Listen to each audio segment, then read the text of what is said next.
খুবাইবকে তারা জেলখানায় রাখলো, কারারুদ্ধ করলো, অ্যারেস্ট করলো। 1 মাস না, 2 মাস না, টানা টানা 2টি বছর তাকে জেলখানায় রাখলো।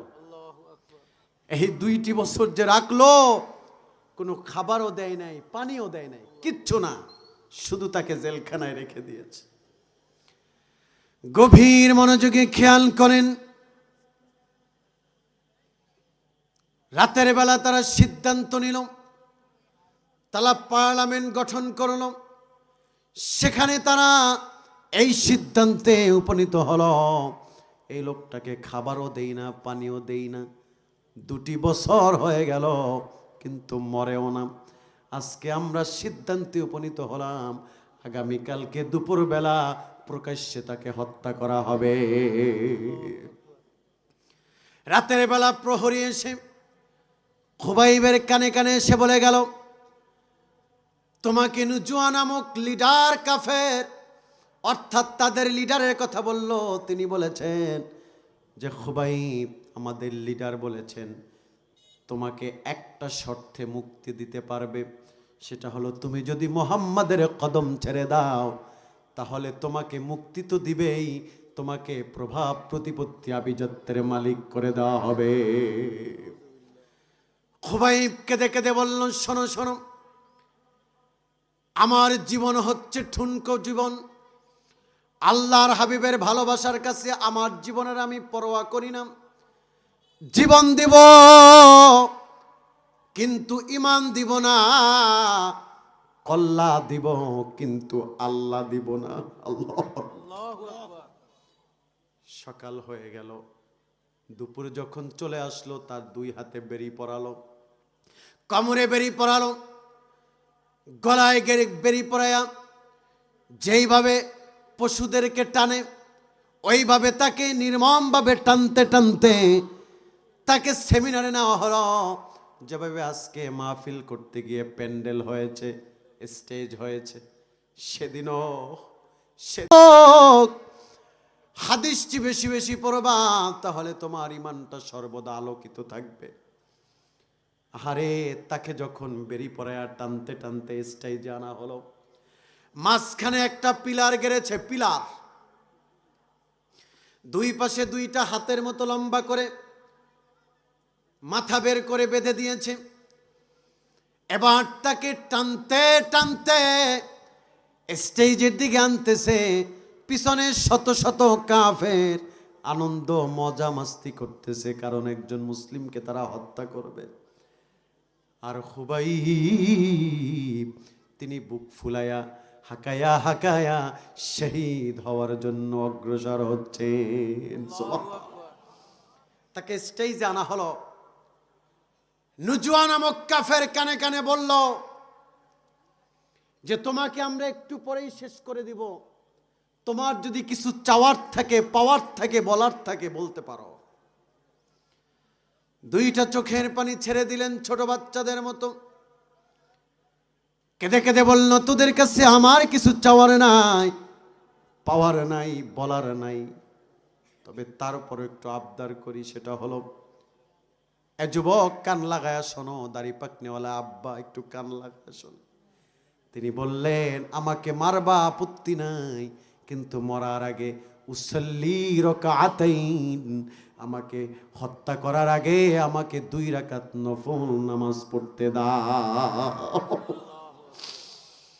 তিনি যখন বলল আমাকে নফল নামাজ পড়তে দাও 2 রাকাত, উসল্লি রাকাতাইন, এবার নুজুয়া নামক কাফের সকলকে ডাকলো।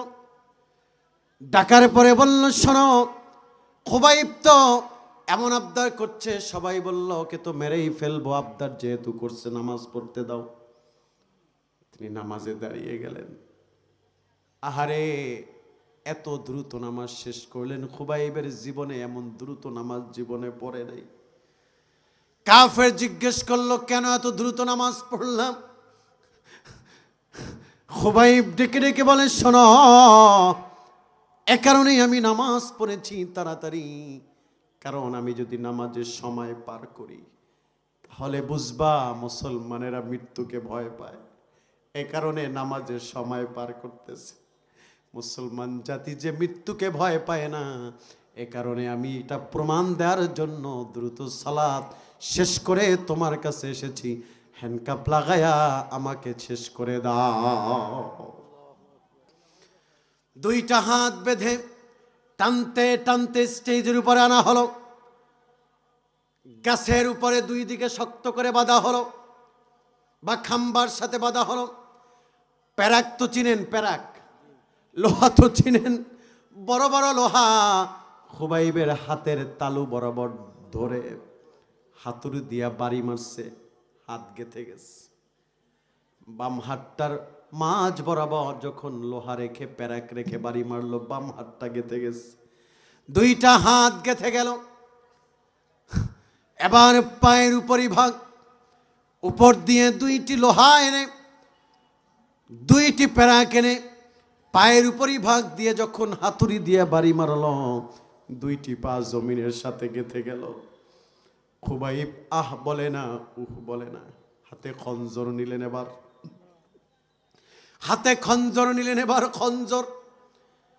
খঞ্জর নিয়া যেইভাবে আমাদের মা বোনেরা মুরব্বা কাছে, ওইভাবে হাতে খঞ্জর নিয়ে তার বুক থেকে শুরু করে নাভি পর্যন্ত ইচ্ছা মতো কাঁচতেছে, ইচ্ছা মতো তাকে ক্ষত বিক্ষত করছে। তার জাসাদ থেকে ফিলকি দিয়ে অনবরত রক্ত বের হচ্ছে, কিন্তু খুবাইব একটা বার উহ করে না, আহ করে না। শুধু দুইটা চোখ বেয়ে বেয়ে পানি পড়ছে। একজন কাফেরে ডেকে ডেকে বললাম, আউলিদার আপনি তাকে আঘাত করেছেন, তিনি ব্যথা পাচ্ছেন, এ কারণেই কাঁদতেছেন।